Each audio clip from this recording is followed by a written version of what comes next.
नमस्कार welcome to class 2020। आज आम ये भिडियो रे भग्न संख्यार गुणन और हरण विषय आलोचना करबा। चलतु भिडियोटी को स्टार्ट करबा। मु गोटे भग्न संख्या नौची दुईटी भग्न संख्या नौची 3:4 गुणन 5:12। तले ये संख्याटी को ये दुईटी भग्न संख्या नेली ताको आमे गुणन करबा। तले केमिति गुणन करबा? गुणन करबा भग्नांश गुणन बहुत सहज आउ आपण माने खूब शीघ्र बुझी पारिबे। भिडियोटी को आगु देखंतु तापर आमे हरण मध्य देखिबा। गुणन परी हरण मध्य खूब सहज, जेमिति गुणन हरण पूरा डिटो सेमिति टिके खाली चेंज अछि, सेटा आमे आगु को देखिबा। तले प्रथम आमे गुणन करि सिकिबा। तले गुणन रे कोन हुए ना लब को लब गुणन करी कि गुणफल लेखा जाय आउ हर को हर मध्य गुणन करी गुणफल लेखा जाय। बस एति कहउछ हमर काम। तले 3 गुणन 5 लब को लब सहित गुणी देले गुणन करी लेखिबा, ताको गुणफलटा लेखिबा। तले 3 5 के थेला 15 12 बा 4 गुणन 12 के थेला 48। तले हमर आंसर आसला केते 15 विभक्त 48। बुझिला कि नै? तले एटा होछ हमर गुणन। तले एठी टिके आमे जो 15 विभक्त 48 हमर उत्तर हैला एटा मध्य ठीक, किंतु आमे ताकू जदी आमे संक्षिप्त करि परिबा, जेमिति कि आमे ताकू काटि परिबा। 15 और 48 को आमे काटिबा केमिति, माने को संख्या रे 15 और 48 उभय विभाज्य हो जाउछि बा आमे तार गसा को बाहर करि पारे 15 और 48 रो। तले 15 और 48 रो गसा को आमे 9 बाहर करि के मध्य करि पारे। देखिबा कोथरे कटुछि, दीटा जाको को संख्या रे कटुछि। आमे प्रथमे देखिबा 6 रे कटुछि कि ना 3 रे कटुछि कि? हां 3 रे कटुछि। 3 5 15 3 रे काट देले एटा 4 8 12 ना 4 8 मिसी के 12 हेउछि। हम जानचंती 3 द्वारा कोडा विभाज्य, जे संख्या रो अंक मानकर समष्टि 3 द्वारा विभाज्य से 3 द्वारा विभाज्य। तले 4 8 केते 12 बाटा 3 के पणिकार अछि। तले एटा कटि जाउ, से हम जानि पाइले कि 3 द्वारा विभाज्य हे जिवो। तले 3 ने काट देले 3 के 3 3 होला 1 18 318। तले केते होला 5 विभक्त 16 होला आंसर। तले एठी भी हम काटि पारथांते। एठी देखो टिके हमको अडुआ होला काटिया रे। तले एठी जदि हम काटि परिबा त लब ए दीटा ए हर सहित हमें संक्षिप्त करि परिबा। तले केमिति करिबा? देखो 3 एठी 4 कटि परिबन। तो तले 3 12 उभय 3 को पणिकार अछि। तले 3 के 3 3 4 12। तले 1 5 केते होला 5 4 4 केते होला 16 होला ना। से आंसर होला ना 5 विभक्त 16 होला हमर आंसर। आ ओडा नबा 7 विभक्त 12 गुणन 3 विभक्त 10 था। तले केमिति करिबा? तले लब को लब सहित गुणिबा। तले 7 गुणन 3 एठी केते 12 गुणन 10। तले गुणी के लिखिबा 7 3 केते 21 12 10 केते 120। तले एथिरे तो हमर कटुची कि? हां कटुची। एटा हम काटि पारथाते। एठी देखो काटि देले जेमि टिके अडुआ हे जाउची, टिके बड़ हे जाउची। तले बड़ संख्या को काटिया को टिके हमकु कष्ट होउची। जदि हम एठी काटि दी थांते तले हम पई इजी हे थांता। तले 3 के 3 एठी 12 अछि 312। तले उभय 3 को पणी करे बा 3 संख्या द्वारा कटि जाउछंती बा विभाज्य। तले 7 के 7 4 10 40। एठी मध्य काटिले सेति के आसीबो देखो। तले 3 ने काट देले 3 7 21 3 ने काट देले 3 12 3 0 0 7 युक्त 40 आसला ना नै? तले जेमिति कले हमर गणित रे आंसर समान बाहरिबो। तले जदी हमर तो एठी होची हमर भग्न संख्या देथिला बोली कर देले प्रकृत देथाउ कि अप्रकृत देथारु, तले एमति हबो तार आंसरटा। किंतु जदी हमर जदी देथिबो मिश्र संख्या जदी देथिबो तले केमिति हबो? तले 2 पूर्ण गोटे मिश्र संख्यार उदाहरण नबा 2 पूर्ण 1 युक्त 4 गुणन 3 पूर्ण 1 युक्त 7। तले ए दीटा संख्या को आमे किपरि गुणन करिबा ना आमे जानि छंती मिश्र संख्या को कोथरे परिणत करिवे? मिश्र संख्या को अप्रकृत भग्न संख्या परिणत करिवे। तले अप्रकृत केमिति परिणत करिवा ना जो पूर्ण संख्याटी को हर सहित गुणिबा, गुणफल रे लब को मिसेई कि कोड लिखिबा नै कि लब रे लिखिबा। तले 2 4 8 गुणफल होला 8 8 रे के मिसेई देबा लब को मिसेई देबा 8 के देला 9। तले 9 विभक्त केते लिखिबा? यार हर रे जहा थिबो से लिखिबा 9 विभक्त 4। तले आमे एठी कोन करचंती ना आमे मिश्र संख्या को अप्रकृत रे प्रथमे परिणत करूछंती इनटू सेमति 3 7 केते 21 21 रे एक मिसला केते हला 22 22 विभक्त 7।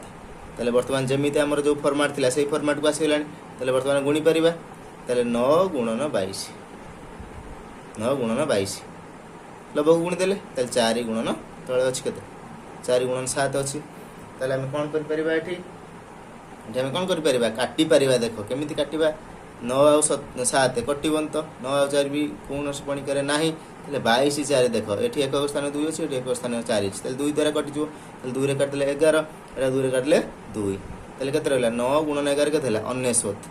ଅନେଶତ ବିଭକ୍ତ 200 କେତେ 14 ତାହେଲେ 9 ଗୁଣନ 11 କେତେ ହେଲା ଅନେଶତ 11 ନୁହଁ ଅନେଶତ 200 ହେଲା 14 ତାହେଲେ ଏଇ ଅନେଶତ ବିଭକ୍ତ 14 କୁ ଆମେ ପୁଣି କ'ଣ କରିବା ନା ଯୋଉ ଆମର କ'ଣ ମିଶ୍ର ସଂଖ୍ୟା ଥିଲା ସେଇ ମିଶ୍ର ସଂଖ୍ୟାରେ ପୁଣି ପରିଣତ କରିଦେବା ତାହେଲେ ଆମେ ଜାଣିଛନ୍ତି ଅନେଶତ ବିଭକ୍ତ 14 ତା ମାନେ କ'ଣ ଅନେଶତ ହରଣ 14 ତାହେଲେ 14 କ ପଣିକାରେ କୋଉଠି ଅଛି 14 7 98 ହରିଦବା 14 7 98 9 8 ହେଲା 1 ତାହେଲେ ଏଇଟା ଆମର କ'ଣ ପୂର୍ଣ୍ଣ ସଂଖ୍ୟା ତାହେଲେ 7 ପୂର୍ଣ୍ଣ ଆମର ଭାଗଶେଷ ଯାହା ବଳିଲା ସେଇଟା ହେବ ଲବକୁ ଆଉ ଯାହା ଥିଲା ଆମର ହରରେ ସେୟା ରହିଯିବ ତାହେଲେ କେତେ ହେଲା 7 ପୂର୍ଣ୍ଣ 1 ଯୁକ୍ତ 14 14 7 98 98 1 କେତେ 99 99 ଯୁକ୍ତ 14 ହେଇଯାଉଛି ତାହେଲେ ଆମର ଆନ୍ସର ହେଉଛି ଏଇଟା ବୁଝିଲା କି ନାହିଁ ତାପରେ ଆମେ ଦେଖିବା କ'ଣ ହରଣ ଦେଖିବା ମୁଁ କହିଥିଲି ସେମିତି ଗୁଣନ ହରଣ ସେମିତି ଟିକେ ଖାଲି ଚେଞ୍ଜ କରିବାକୁ ପଡ଼ିବ ତାହେଲେ ସେ ହରଣକୁ ମଧ୍ୟ ଆମେ ଗୁଣନ କରିବା ଦେଖ କେମିତି ହେଉଛି ଧର 9 ବିଭକ୍ତ 4 ହରଣ 3 ବିଭକ୍ତ 5 ଅଛି ତାହେଲେ ଏଇଟା କେମିତି କରିବା ମୁଁ କ'ଣ କହିଲି ହରଣକୁ ମଧ୍ୟ ଆମେ କ'ଣ କରିପାରିବା ଗୁଣନ କରିପାରିବା ଏଠି ଯାହା ଲେଖା ଅଛି ସେୟା ଲେଖିଦେବା ହରଣର ବାମ ପଟେ ଯାହା ଲେଖା ହେଇଥିବ ସେୟା ଲେଖିଦେବା ତାହେଲେ 9/4 ଲେଖିଦେବା এই হরণ চিহ্নটাକୁ କ'ଣ କରିବା ନା ହରଣ ଚିହ୍ନଟା ଗୁଣନ ଚିହ୍ନରେ ପରିଣତ କରିଦେବା ତାହେଲେ ଗୁଣନ ଚିହ୍ନରେ ଯେଉଁ ପରିଣତ କଲେ ତାହେଲେ ଏଇଟାକୁ କ'ଣ କରିବା ଲବକୁ ନେଇଯିବା ହରକୁ ହରକୁ ନେଇ ଆସିବା ଲବକୁ ବୁଝିଲା ତାମାନେ 5ଟା ପଳେଇବ ଲବକୁ 3ଟା କୋଉଠି ପଳେଇ ଆସିବ ହରକୁ ତାହେଲେ ସବୁ ହରଣ ଏମିତି ହେବ ମନେ ରଖିଥିବ ଭଗ୍ନ ସଂଖ୍ୟାରେ ସବୁ ହରଣ ଗୁଡ଼ାକ ଏମିତି ହିଁ ହୁଏ ତାହେଲେ ଏଠି କେତେ ହେଲା 5 ବିଭକ୍ତ 3 ହେଲା ତାହେଲେ ଏଇ ଯେଉଁ ପ୍ରୋସେସଟାକୁ ଆମେ କ'ଣ କହିବା जो लब हर को पड़ेगा पुणी हर लब को पलि आसला यही प्रोसेसटा को आम कौन कहती यही प्रोसेसटा को व्युत्क्रम कहती कौन कहती व्युत्क्रम ये टर्मटा को मन रखा तापर आम पुराना प्रोसेस को पलि आसला गुणन जमी होता प्रोसेस से प्रोसेस को पलि आसी 9 गुणन 5 विभक्त 4 गुणन 3 टिके चेक करदे खाली गुणन करने पूर्वर टिके खाली चेक करदे कौ दुटा संख्या लब हर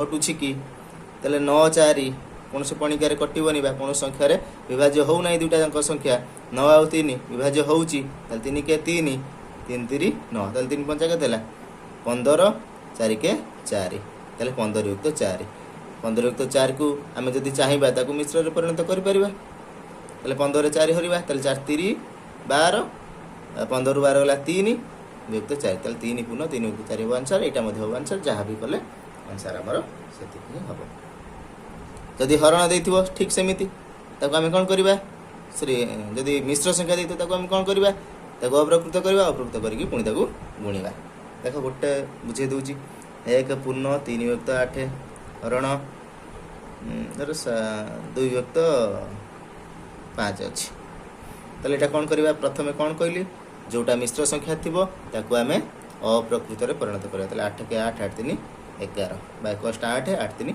11 विभक्त 8 हरण के 2 विभक्त 5 बुझेगा कि नहीं ताले 11 युक्त 8 हरण 2 युक्त 5 ताले 11 युक्त 8 हरण चिन्ह थी आम कौन कहते कौन कर पूर्व प्रश्न रे प्रश्न हरण कौन करते गुणन करते भी सेमती गुणन करदे आउ यार व्युत्क्रम बा लब को हर को नवा हर लब को आने 5 विभक्त 2 हो बर्तमान कौन करवा लब दुटा को गुणिदेवा 11 गुणन 5 8 गुणन 2 देखा कटुची कि नाई कटुची कि नाई टे चेक करदे 11 आउ 8 कटोनी 11 आउ 2 कटोनी छाड़ तापर 5 को 5 आउ 8 5 आउ 2 कटोनी गुणिदेवा 11 5 के 55 8 2 16 55 विभक्त 16 आपको पुणी आम कौन करदे आपको आम पुणी मिश्र परिणत करदे 55 विभक्त 16 55 हरण 16 16 3 48 15 8 है 7 ताले आमर 3 पूर्ण हम 3 पूर्ण भागशेष के 7 अच्छी 7 लिखिदे ये के हर हर जहाँ से लिखिदे है ना 3 पूर्ण 7 युक्त 16 हम आमर आंसर 16 3 48 48 7 के 55 55 हो ना आमर ठीक अच्छे आमर हरण शिखिगले गुणन शिखिगले मुझे क्वेश्चन दूची सॉल्व करके कमेंट बॉक्स टिके जनइब ताले क्वेश्चन दूची 3 विभक्त 5 गुणन 7 1 नंबर प्रश्न 3 विभक्त 5 गुणन 7 युक्त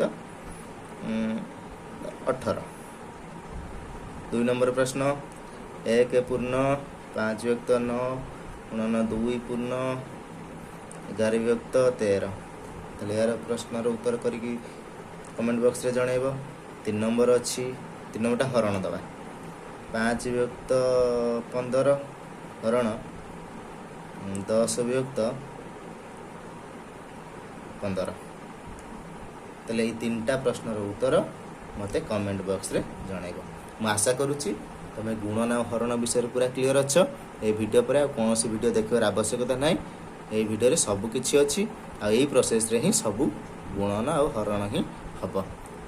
ମୁଁ ଆଶା କରୁଛି ତୁମେମାନେ ଭିଡ଼ିଓଟିକୁ ବୁଝିପାରିଥିବ। ଯଦି ବୁଝିପାରିଛ ତାହେଲେ ଭିଡ଼ିଓଟିକୁ ଲାଇକ୍ କରିବ, ଚ୍ୟାନେଲଟିକୁ ସବସ୍କ୍ରାଇବ୍ କରିବ ଆଉ ତୁମ ସାଙ୍ଗମାନଙ୍କ ସହିତ ସେୟାର କରିବ। ଭିଡ଼ିଓଟିକୁ ଆରମ୍ଭରୁ ଶେଷ ପର୍ଯ୍ୟନ୍ତ ଦେଖିଥିବାରୁ ବହୁତ ବହୁତ ଧନ୍ୟବାଦ।